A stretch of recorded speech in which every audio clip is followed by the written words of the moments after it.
nahmaduhu wa nasta'inuhu wa nastaghfiruh wa na'udzu billahi min shururi anfusina wa min sayyiati a'malina may yahdihillahu fala mudilla lahu wa may yudlil fala hadiya lahu asyhadu an la ilaha illallah wa asyhadu anna muhammadar rasulullah.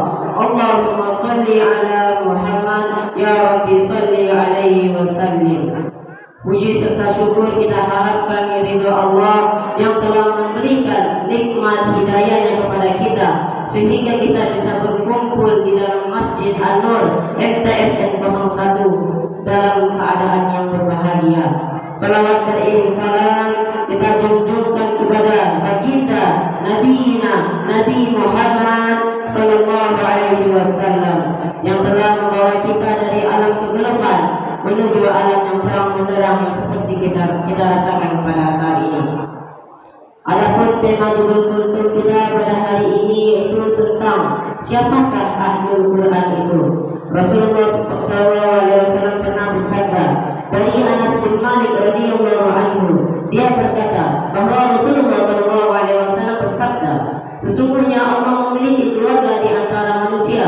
Para sahabat bertanya, wahai Rasulullah, siapakah mereka? Rasulullah SAW menjawab, mereka adalah ahlul Quran, mereka adalah keluarga Allah dan orang-orang pilihannya. Hadis riwayat Ibnu Majah nomor 215. Pada hakikatnya semua orang yang beriman kepada Al-Quran seharusnya adalah ahlul Quran.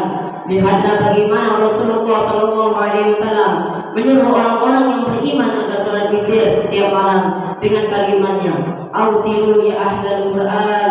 Salatlah witir wahai orang-orang yang beriman dengan Al-Quran.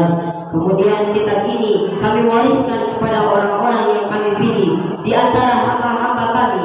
Lalu di antara mereka ada yang menganiaya diri mereka sendiri, dan di antara mereka ada yang pertengahan, dan di antara mereka ada pula yang lebih dahulu berbuat kebaikan dengan izin Allah. Yang demikian itu adalah karunia yang amat besar.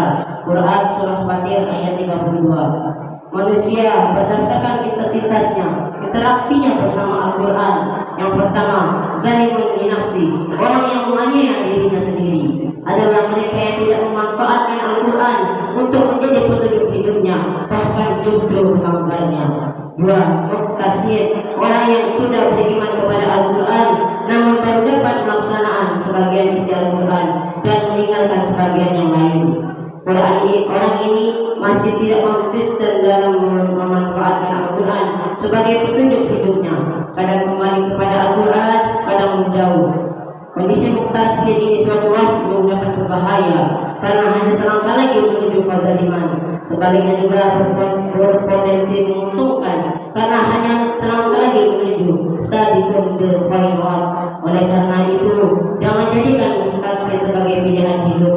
Yang ketiga, sabiqun bil khairat, yakni orang-orang yang beriman kepada Al-Quran dan telah mengoptimalkan interaksinya bersama Al-Quran. Mereka begitu banyak membaca Al-Quran. Al-Quran telah tersimpan di dadanya, hafal 30 juz lancar hafalan surat Al-Fatihah. Mereka faham isi Al-Quran sehingga mentadabburi dan mengamalkan isinya dalam kehidupan sehari-hari.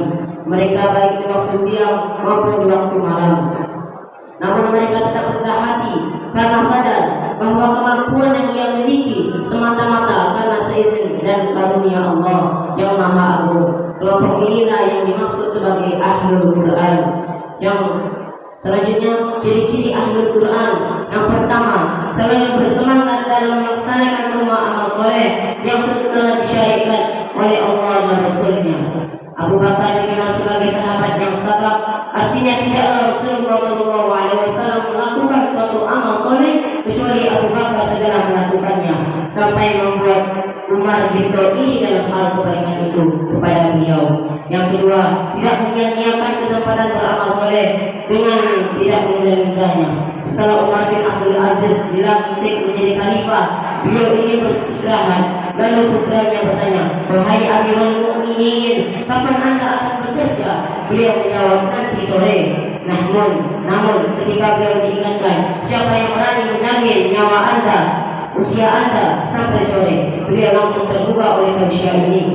Maka beliau segera bekerja mengurus umat, meninggalkan waktu istirahatnya. Yang ketiga, mudah terbuka untuk beramal soleh. Apabila ia melihat orang lain beramal soleh, terketuklah hatinya, timbul perasaan tidak ingin kalah dalam beramal soleh, maka ia langsung segera beraksi.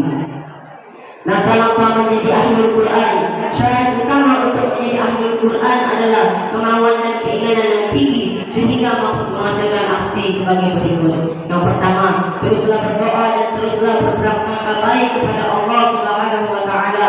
Yang kedua, menjadikan Al-Quran sebagai agenda utama dalam keseharian, semangat untuk lebih dekat dengan Allah, mendorongnya untuk beribadah kepadanya sebagai persiapan kehidupan di akhirat. Tidak ada agenda lain yang dapat mengalahkan kegiatan bersama Al-Quran kecuali karena unsur syar'i atau darurat. Senantiasa rindu dan membayangkan kebersamaannya dengan Al-Quran. Yang ketiga, berusaha memahami dan mentadabburi Al-Quran serta benar-benar menjadikan Al-Quran sebagai rujukan dalam seluruh aspek kehidupannya. Yang keempat, menyebarkan fikrah Al-Quran kepada umat dengan mengajarkannya, baik pengajaran tilawahnya, menghafalnya, sampai memahamkan isinya. Rasulullah SAW adalah sebaik-baik ahli Quran yang jelas besar perhatiannya terhadap Al-Quran.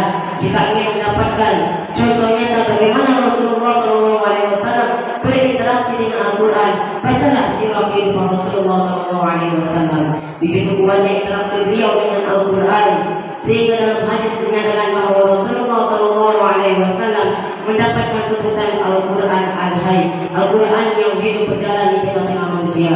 Hanyalah kepribadian Rasulullah persis dengan Al-Quran. Begitu juga umumnya para sahabat, mereka ada tiga dosa dan syirik, maka juga kita ini akan pernah puas dengan Al-Quran. Kita akan selalu berusaha mengambil berbagai macam manfaat dari Al-Quran. Semoga Allah memilih kita semua sebagai ahli Quran. Maha benar Allah dengan semua penjelasannya. Mudah-mudahan dapat menjadi motivasi kuat agar kita menjadi ahli Quran. Amin Allahumma amin. Saya dengan kafaratul majlis. Subhanakallahumma rabbana